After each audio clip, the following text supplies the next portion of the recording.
Greetings, everyone. Pete Pardo here from Sea of Tranquility. Welcome to another episode of Monday Night Must See TV with the Hudson Valley Squares. There's only three of us. It's a trio tonight.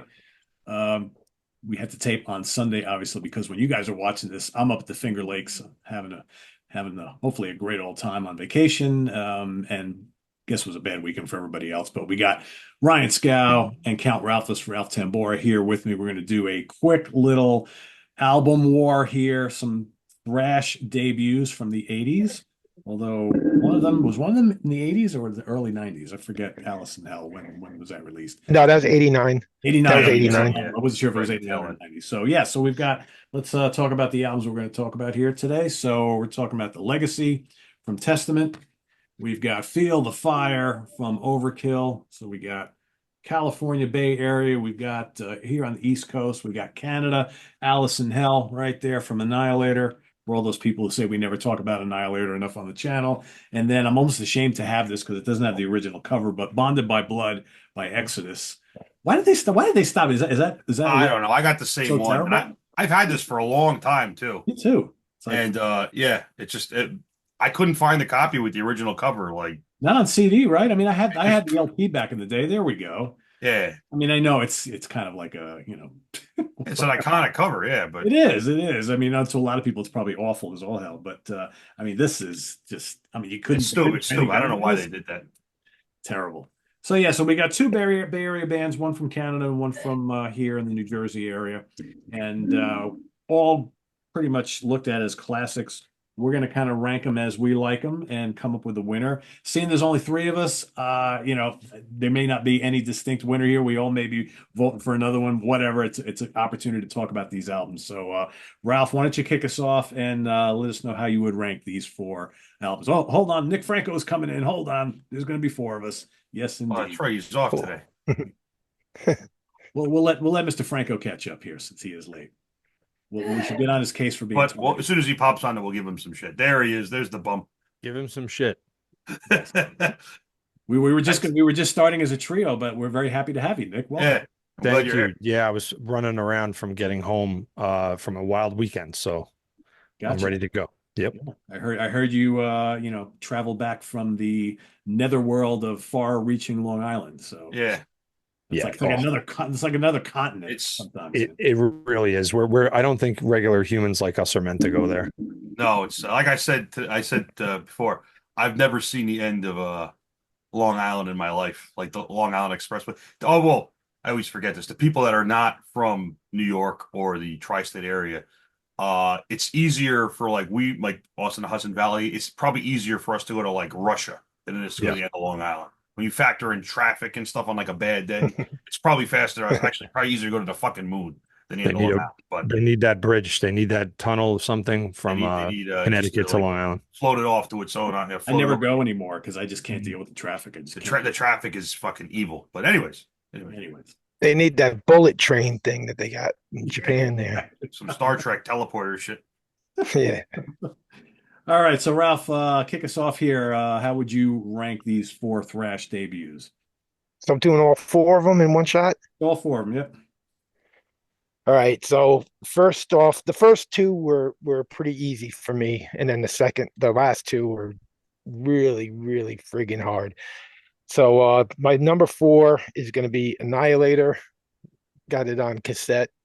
Um, yeah, for 1989, I mean, I was so immersed in death metal at the time. So this album, when it came out, I know it was making some noise.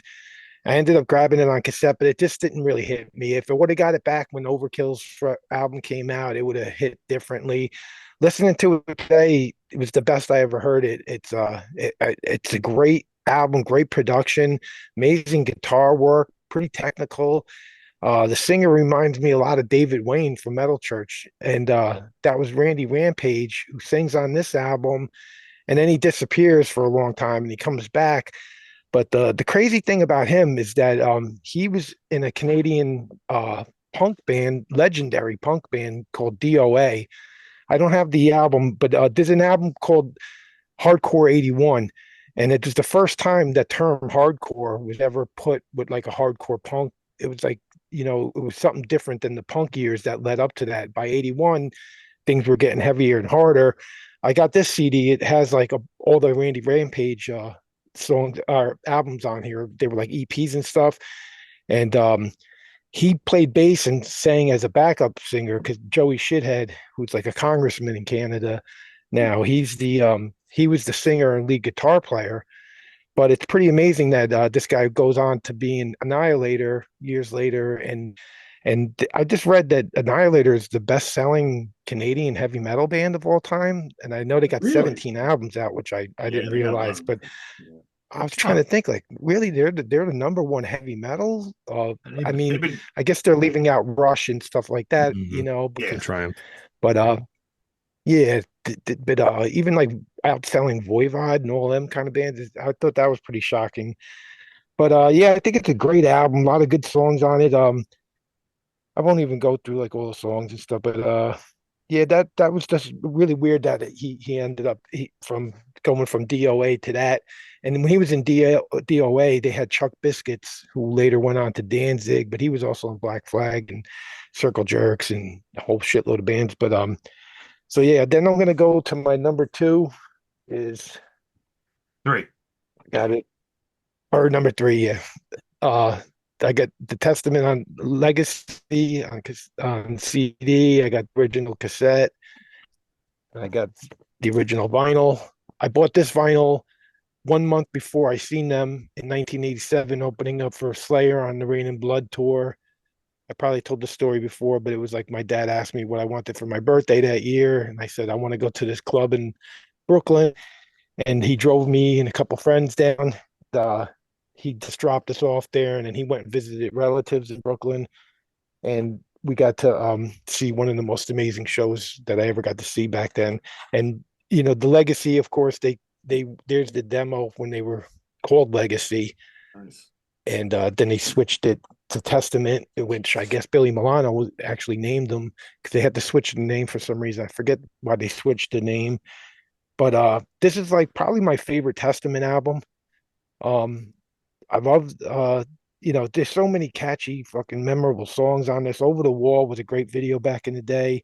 The Haunting has killer riffs. Curse of the Legions of Death is one of the probably the heaviest song on the album. I really love that song. But it's really memorable album. Trying to see here what I wrote. Oh oh yeah, they got a new album coming out next year, schedules for next year. Right. Yeah.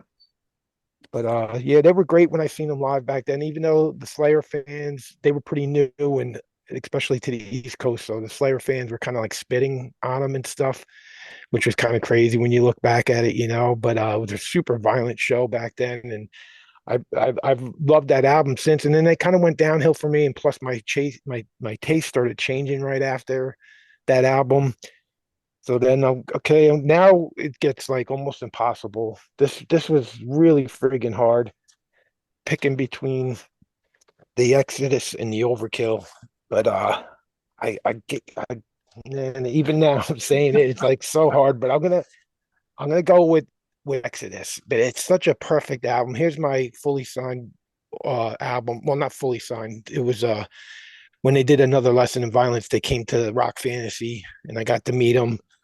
And I got a picture with Paul Bailoff Nice. at Rock Fantasy. Probably the best picture I ever got there from all the album signings and stuff. And this album's so great that they re-recorded again with the other singer there, and they kept like the crazy album cover. And we were saying before about how lame this was when they put it out with this crappy album cover.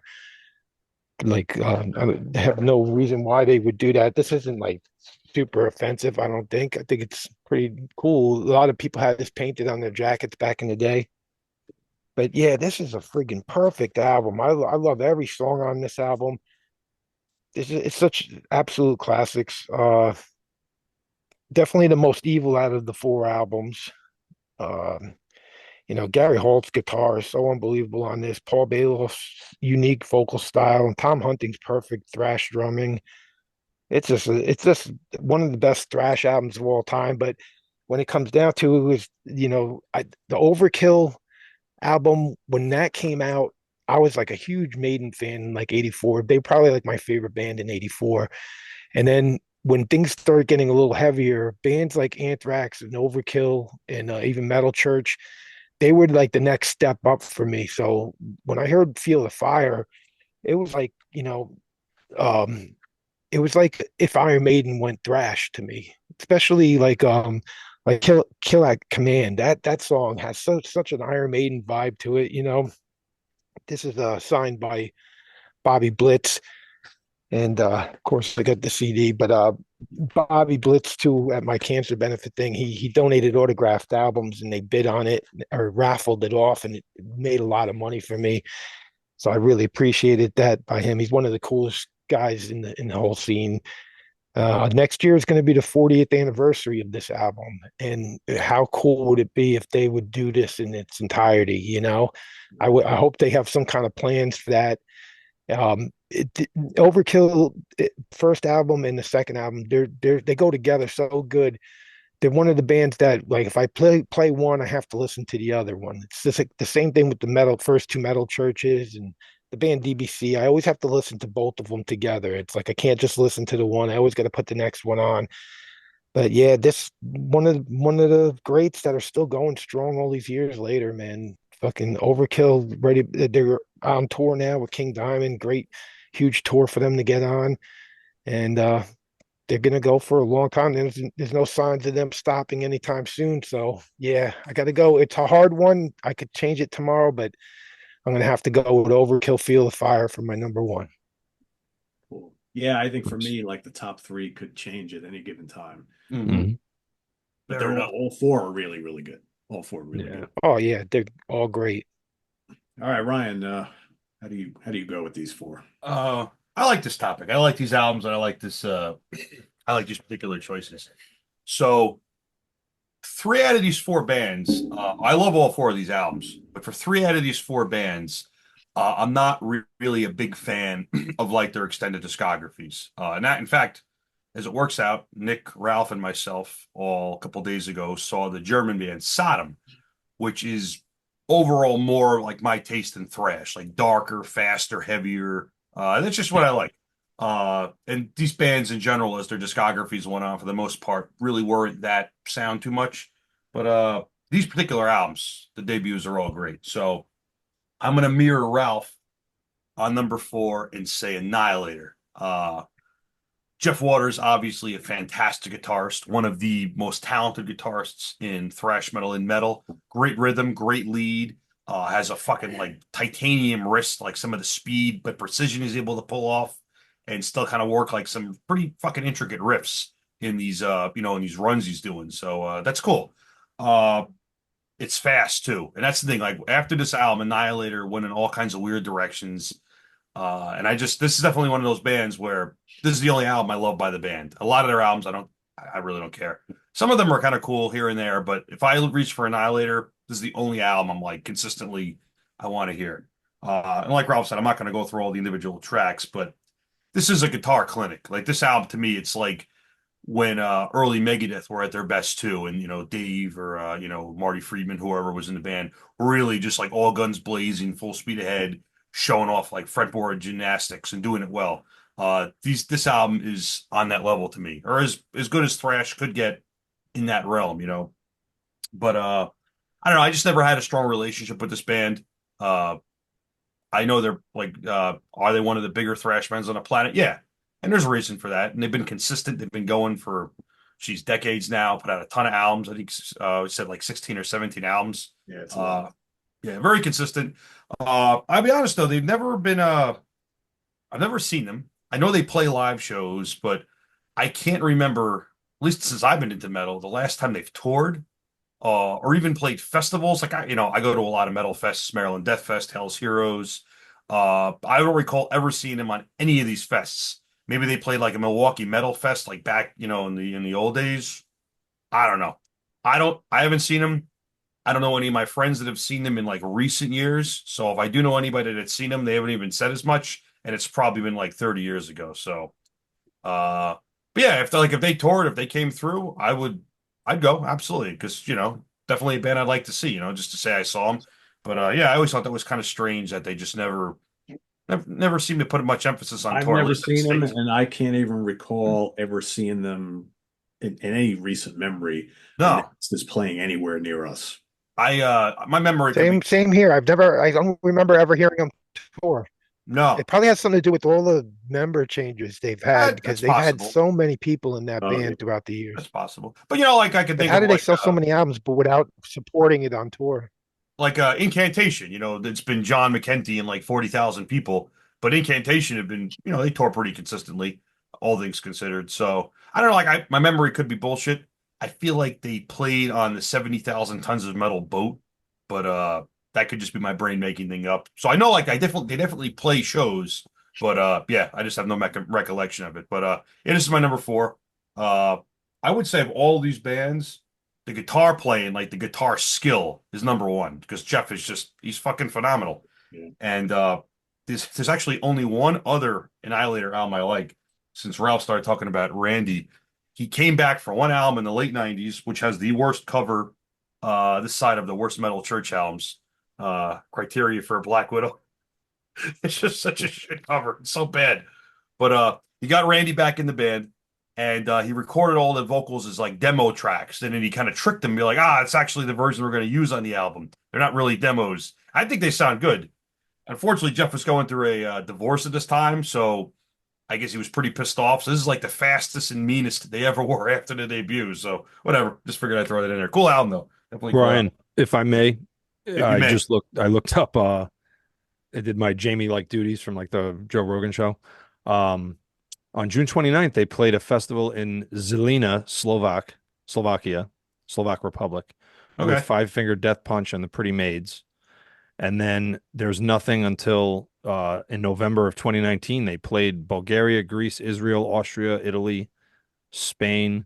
Yeah, a couple places in Spain, England, and the hmm. Netherlands. Yeah, and then Okay, it's little yeah, European tour. 1918. Yeah, it looks like they played, but only like here and there, out in usually unusual places. That's what I'm getting from this. Yeah, They are not a regular touring ensemble. no, you think they'd Yeah. like hit?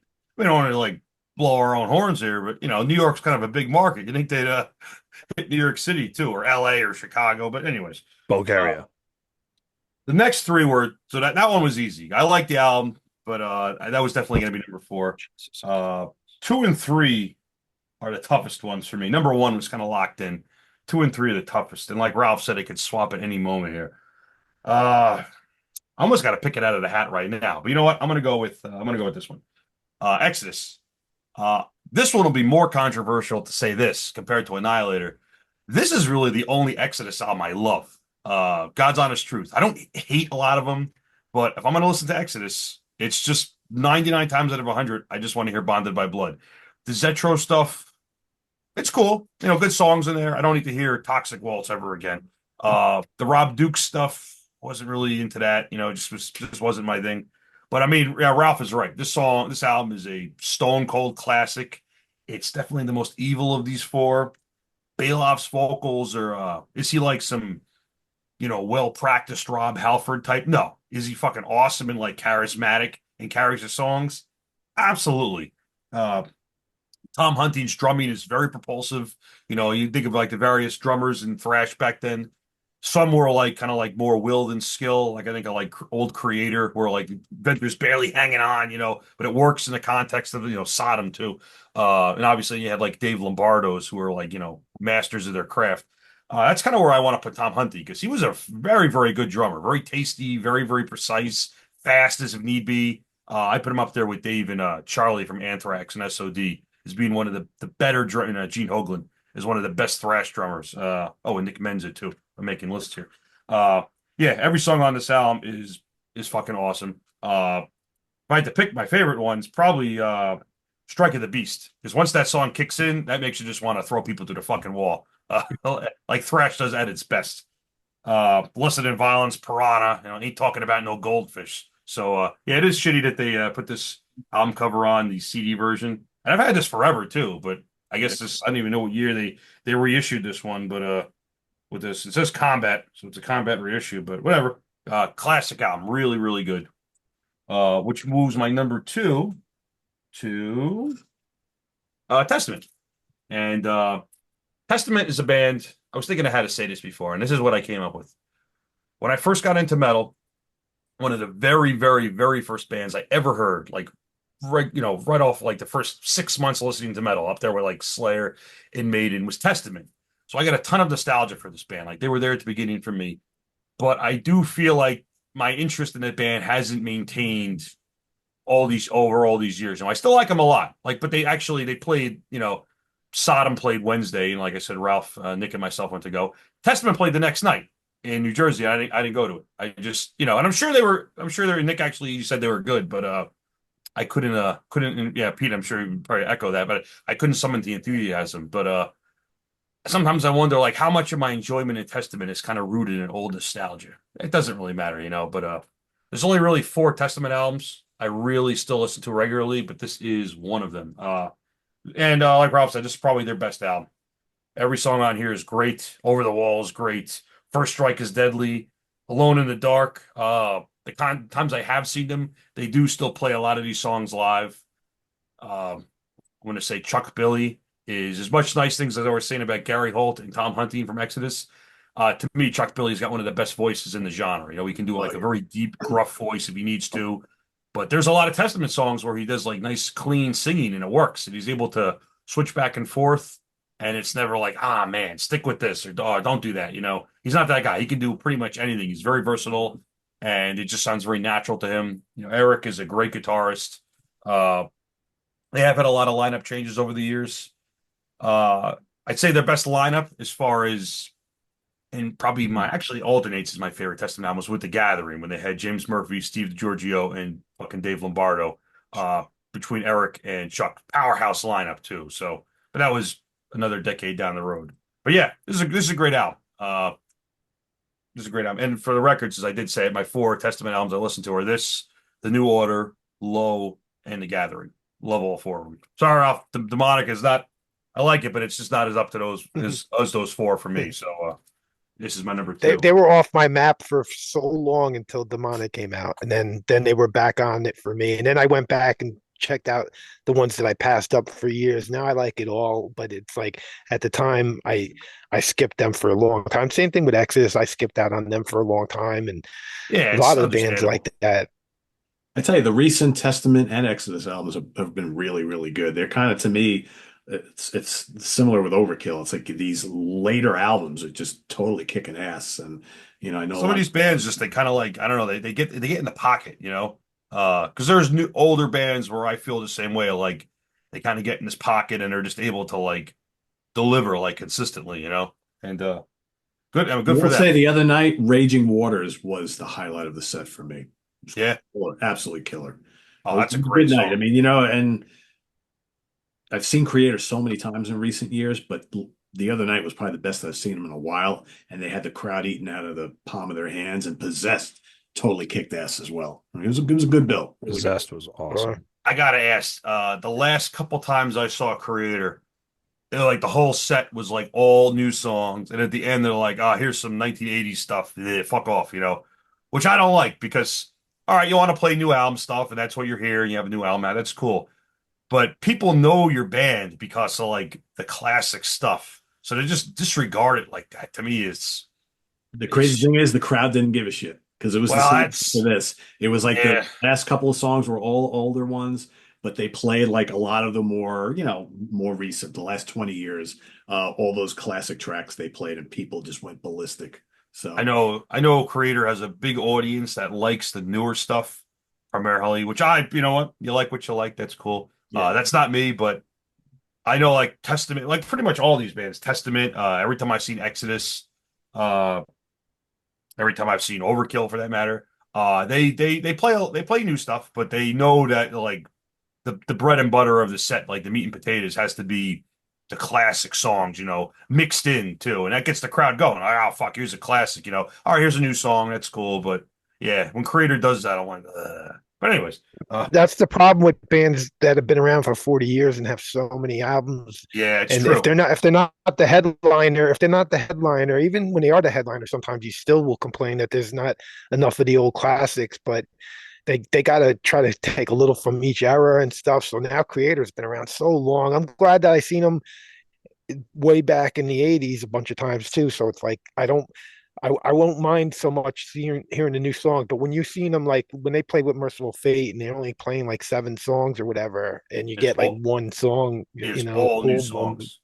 yeah, And I tell you, even I don't want to go too much off the fucking rails here, but like when we saw Sodom the other night, Sodom played 18 songs. Like that was a huge set list, and they covered pretty much their whole discography, but they didn't play anything from one of my favorite albums, which was M16. But again, that's just me being picky because it's like, they got like a million albums, even 18 songs. Like you can't play everything. But like, it would have been nice yeah, to hear one song. But like, and it was just literally as good as you can get. Because what are they going to do? Play 30 songs and keep us there all night? Especially for that kind of music. Like 18's that's a lot of songs. So, Yeah, that is. hell yeah, yeah. So But, here's the set. I'll just read you real quick, and we can get uh, back. The set for Creator the other night was Hate Uber Alice, Phobia, Enemy of God, 666 World Divided, Hordes of Chaos, Hail to the Hordes, Betrayer, Satan is Real, Phantom Antichrist, Strongest of the Strong, and then Terrible Certainty, Violent Revolution, and Pleasure to Kill. see, I wow, hate so that only set. three old songs, Three old right? It's songs. only That's But it. But even three. Phobia, what do you consider a Pleasure to Kill and Terrible Certainty? But like even Phobia is like that's from Outkast. Like that's not even that old. I mean, Yeah. I hate I that think song you know too. what it is. I mean, Ralph had a good point. It's like they've been around for so long, but let's face it, Creator in the 80s and the early 90s were not a big band by any means. And I think that a lot of the fans that are into them today got into them with albums that they've released over the last decade and a half or so. Because, I mean, Yeah, songs like Phantom Antichrist and Hey Uber Alice and Enemy of God, I mean, Satan is Real, they've been playing those live constantly, tour to tour to tour. And people go apeshit for those songs. So, Oh, they definitely have an audience based on their new stuff, which I mean to me it's a little weird because like I love Pleasure to Kill and like Endless Pain so much, but different audience. So I do get it. I'm grumpy about it. That's all. But Mm. all right, talk about your number one. anyways, not to go back on rails here. So my number one was always going to be Overkill. Uh, I agree with Ralph on this. If I'm going to listen to this, I'm also going to listen to Taking Over because the two albums like go together like Oh, peas and yeah. carrots. Yeah. So of these four bands, this is the one where I'm pretty much I like everything Overkill's done. They're just the best. They're just to me, they're like I was actually thinking about this not too long ago. If I was trying to think like who's the most iconic like New York, New Jersey band? Is it the Ramones? Is it Blue Oyster Cult? Is it Hypo Negative? Like there's a million options, right? There's really a million. And I'm like, for me, it's Overkill. They're just that iconic, like working class. They've always been there, like the thrash metal Motorhead. Very consistent. Are some albums like better than others? Absolutely. Like any band that's been around this long. But I don't really think they have any duds in like that many albums. Like Well, some that's the albums are thing. kind I of don't think they ever deviated from the plan significantly like some other no, did. We talked about Creator, Destruction certainly did. A lot of these other bands, they had those couple of albums somewhere in the 90s, they right? lost the plot. Yeah. And I don't think Overkill ever really did that. No, the worst they did was they kind of slowed down and went to like more groove metal. But even then, it's still fundamentally thrash. And I think the worst Overkill ever got was they just released some stuff where it was like I don't know if it feels like the songs weren't workshopped enough and they kind of threw it together a little quickly. Like I don't want to know what was in their heads, but it just felt like it was a little rushed. That's the worst I could say about them. And when they're really good, like they're really good. And I'll tell you, I haven't seen Annihilator, but between Testament, Exodus, and these guys are by far the number one live act of those bands. 'Cause every time I've seen Overkill, it is 10,000% energy. They're the fucking best. Bobby obviously is one of the most iconic, charismatic frontmen in metal. Really good at getting the crowd stirred up every time. I know, kind of like when the pandemic was winding down and like shows were coming back again. One of actually probably the first really big show Nick and myself went to was at the where you guys saw that show yesterday or the other day was at the Wellmont in Montclair. Went to see Overkill.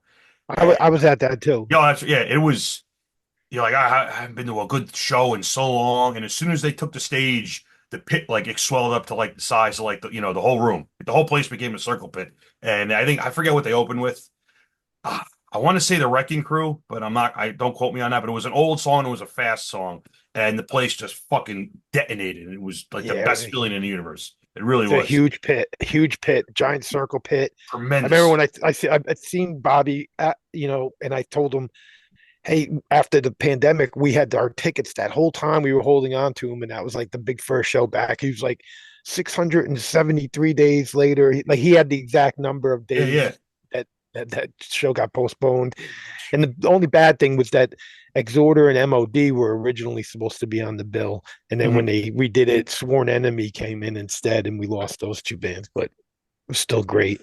It was one of the highlights of all the shows I've seen just because of the significance of it. And I'm glad it was Overkill was like the band that were like, fuck yes, this is what I've been missing. It's like some big sweaty dude like blasts me on my ass, in the pit. But I and think they the still first show I saw at the Chance post-pandemic was Overkill, if I remember correctly, because they came. okay.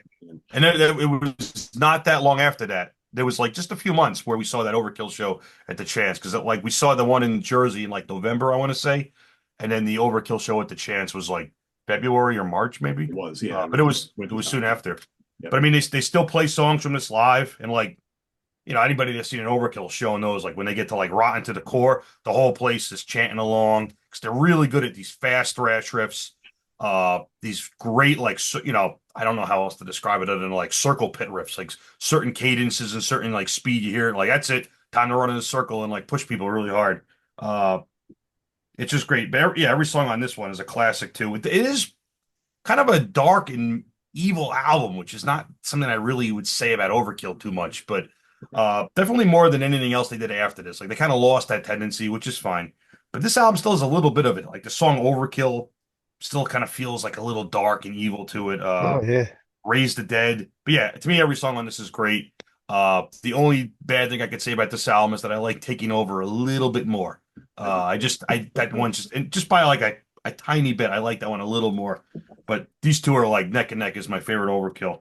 And they're I still think the great. production's a little better on Taking Over. The production is a little thicker and a little more bottom end, but Yeah, I would agree with the that. song wise, they're both like there's only a hair difference for me for They're, them two albums.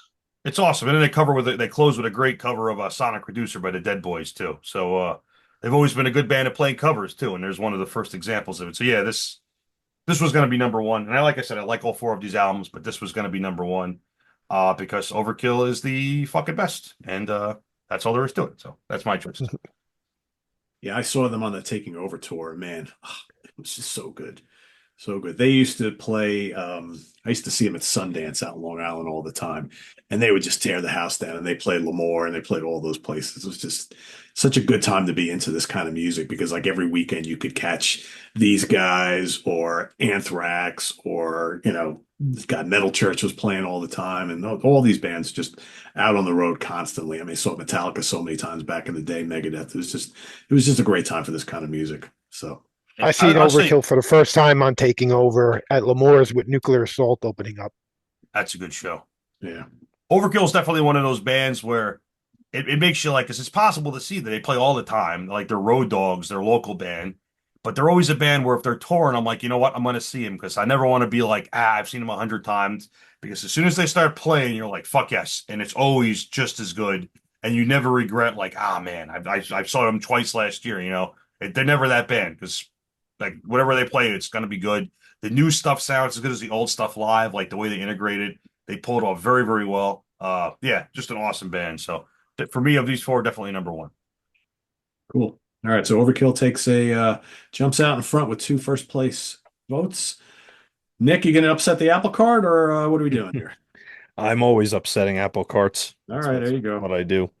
Yeah, no, you guys got me thinking about Overkill live. I echo it 1,000%. They fucking bring it. And I think, was it the last time we saw them live where it was 110 degrees and Oh, the the last chance show at the Chan, yeah, literally the hottest show I've been to in my entire life, and I've been to some fucking Stevie Blitz shows. is also hilarious. He's just funny as a front man, doesn't take themselves too seriously, but they play seriously. So, all right. So yeah, I'm glad I made it back in time to be on this one because 3 out of 4 of these are extremely important albums. And like you guys, the number 4 for me is Annihilator, Alice in Hell. I don't have a relationship with Annihilator. I've tried once or twice, or throughout the years or whatever. I know they're super talented, but I don't know. I don't know if it's his voice or what. I just never developed a relationship with them. So this is clearly clear number 4. And then yeah, it was pretty difficult to rank the next 3, but For my number three, I'm gonna go with reluctantly because again, like you said, they could switch off. I'll go with Bonded by Blood for number three. Unlike Ryan, you said that was Bonded by Blood was the first one you heard by them. Yeah, and it's still like Yeah. the only Exodus album I really like. Yeah, so I came into this scene ass backwards at 12 years old, like it dropped into the middle of like I woke up in like 1988 like, oh, Thrash exists. So um everyone knows my origin story of getting Injustice for All and blah blah blah, but one of the albums that my mom bought me from Caldor in 1988 was it's I wish I still had it. It's a shame I don't, but it was just some metal compilation. I don't even know what it was called, and it had two songs. It had Power Surge by Overkill and it had Chemical by Exodus. And that was what Pleasures of the Flesh. So maybe it was like 89.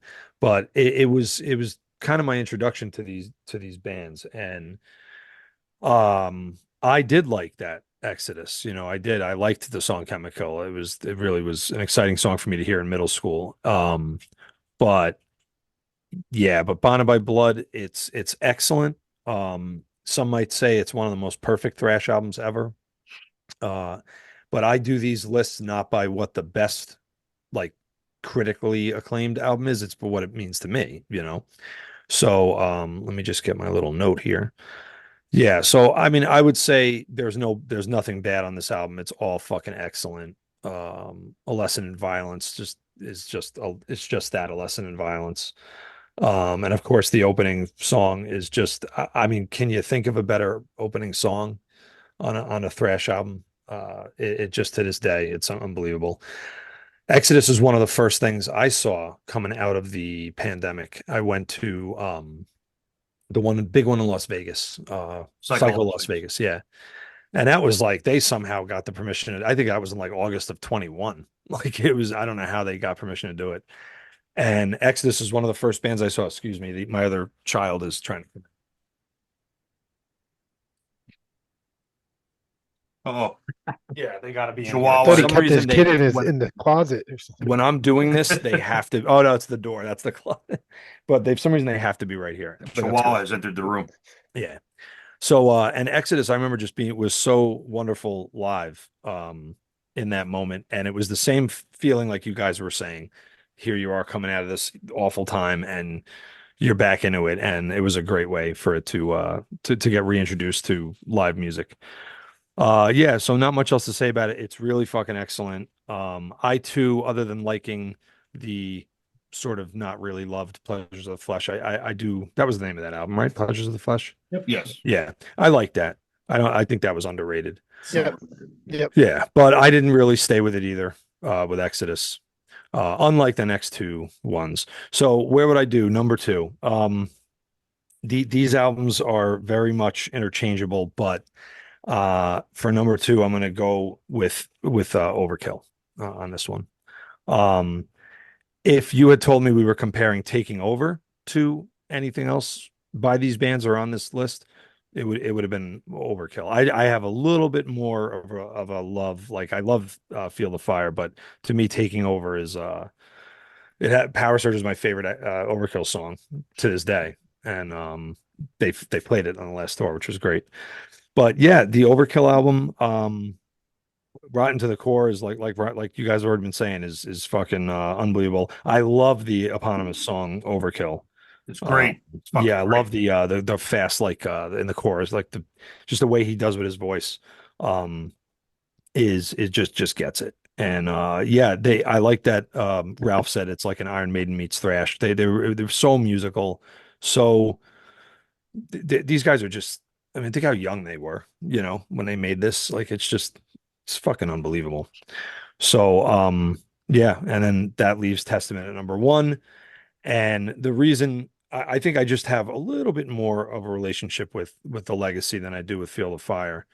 And as was said, we saw them last night or 2 nights ago, and it was incredible. They were energetic. The old songs sounded unbelievable. I remember seeing the video for Over the Wall on MTV, and I was like, oh my God, like this whole world was opening up to me. And yeah, every goddamn song on this fucking thing is perfection. It's like really a pretty perfect album. Raging Waters is one of my favorite. Alone in the Dark, the whole thing. I mean, there's really nothing bad on it. So I think that was a sick lineup of Testament. They've had better, like Ryan said. The lineup on The Gathering was just fucking ridiculous. Awesome. Really good. Yeah. But they look good back with Skolnick's been back for a while. Um I think Testament gets a bad rap sometimes from like underground metal fans for being maybe repetitive or just being an also ran. I think with Testament they broke probably a little bit later than this genre was already starting to, was going to give way to the next big thing. And then I guess the tough thing was like, yeah, the thrash bands started one by one making real commercial albums. Testament flirted with that with the Ritual. It's one of my favorite Testament albums. I listen to that all the time. I don't know what it is. I think it's the Black Album Metallica wishes it made. Maybe. Well, they don't wish it because they're so fucking There's godlike nothing on the successful. Black Album. It's the Black Album that Nick wishes they made. I want to say But, there's nothing on that Black Album that to me is halfway as good as Electric Crown. Say that. right away, yeah, and Return to Serenity, the ballad on there. Chuck Billy has an unbelievable voice, and to keep it on topic, he demonstrates that voice, even though it's real thrashy and heavy. One of the best things about his voice, one of the best things about the Legacy is his voice. So, yeah, I will put that one on top, but only by a little bit over Overkill. You know what I just realized? They were supposed to play the entire first two albums the other day. They didn't play Curse of the Legion of Death. Right. That's the I heaviest just realize song. that now. That's Like, a great song. it's one of the best songs on the album. Like, Yeah. very strange. Yeah, I mean, they played like 65 minutes or something like that. I mean, wasn't long at all. I know. DiGiorgio was amazing with his bass licks. Oh my God. So good. All right, so let me give you Rob's ranking here because Rob was able to share that with me. So he's going with Annihilator also at number 4, Overkill at number 3,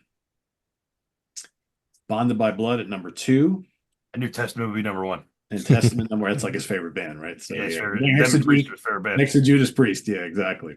So as of right now, Testament and Overkill are locked in first place. Oh, gonna be a tiebreaker. It's going to be a tiebreaker. What am I going to do here? All right, well, let's move our way towards that. So I'm also going to go with Alice in Hell by Annihilator for number 4. Fine album. I think it's one of their best albums.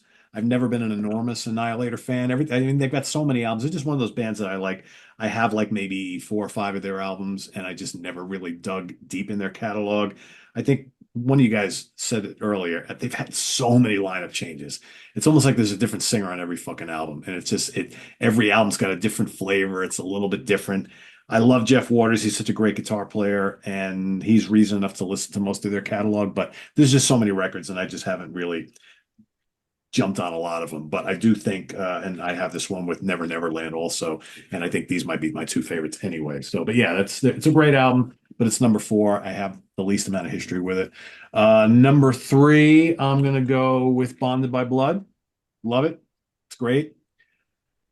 I will echo what Nick said. I got into them more during the early Zetro years, and I kind of moved my way back. And I remember I bought the original Bonded by Blood from Steve Keeler at Rock Fantasy all those years ago. And I know it's going to pain a lot of people, but I never liked Paul Bailoff's voice.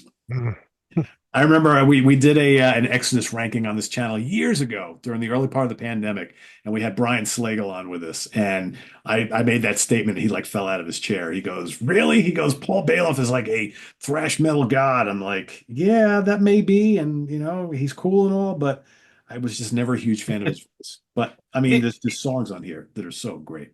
He was definitely more like charisma than like I said, he's not like a Rob Halford or like a Dio. No. He gets by on like the pissed off energy, but yeah, is he really like a legendary like great vocal? Not really. But I mean, I love him, but I get what you're saying. Exodus guy said he had horrible timing, and they tried to work with, like on other songs after, and they had to like get rid of him because like he was so bad with his timing, and Yeah. he wasn't like a really a great vocal. But on vinyl, I think he was amazing. And plus, the songs are great on this album. I mean, that's the thing, right? These are just some of the most ferocious Exodus songs of any album. And I like the whole catalog pretty much, but it's definitely one of their top albums. But yeah, but it's number three for me because the other two are just so amazing. And I'm sitting here right now, and I don't really know which direction I'm going to go because I was listening to both of these earlier today because I went into this thinking one was going to be my easy number one.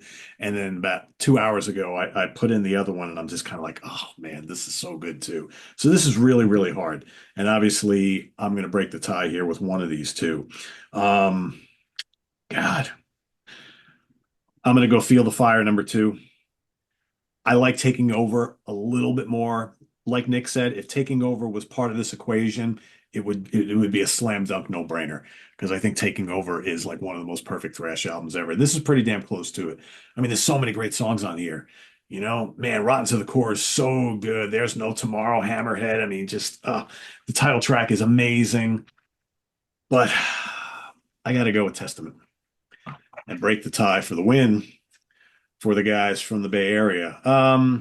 Yeah, I mean, the guitar playing on this album is just ridiculously good. Alex Skolnick, so good, the lead player. Eric Peterson, one of the great riff guys. Chuck Billy is amazing. The drumming on this is so good. And to me, there's just, Over the Wall, The Haunting, Burnt Offerings, Raging Waters, Curse of the Legion of Death, First Strike is Deadly. So good. Apocalyptic City is so good. And Alone in the Dark and Do or Die are great too. But, and I love the production of this album. I think that is one of the things that tips it over the edge for me. Feel the Fire sounds good. It's kind of murky, muddy. I think it was supposed to be that way, but it doesn't quite have the production of the album that comes after it. And I think all these albums that were like produced and engineered by Alex Peralius or Perialis, however he says his name, all had that sound, and I always loved him. I loved everything he produced back in the day. So yeah, and I would agree. The first two Testament albums, to me, are like kind of like they go together. They're so amazing. I like the ones that came after it, not quite as much.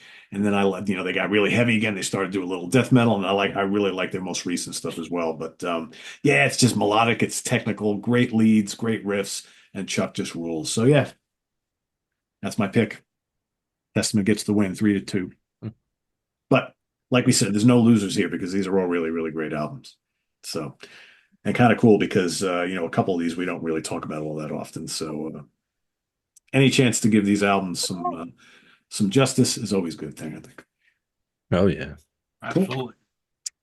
So there you have it, everybody. Another album war in the books. These four classic debuts from Testament, Annihilator, Overkill, and Exodus. Rank them as you like them down in the comments below. We picked Testament wins this one here, but a good fight from Overkill as well. And I think on any other, ask me next week, I could probably switch and pick Feel the Fire. So that's that close here. So thanks for watching us here on the Hudson Valley Squares. Visit us on the web at www.seatranquility.org. We're on Facebook. We're on YouTube all together. All the All the damn damn time. time. Please subscribe if you haven't already and click on that notification bell so you get alert of all of our content as a post. And please do hit the like button before you leave. We'll see you back here in 2 weeks for another episode. For Nick Franco, Ryan Scow, Ralph Tambora, the Count himself, I am Pete Pardo. Enjoy, everybody. See you soon. Take care. Bye-bye. Stay metal.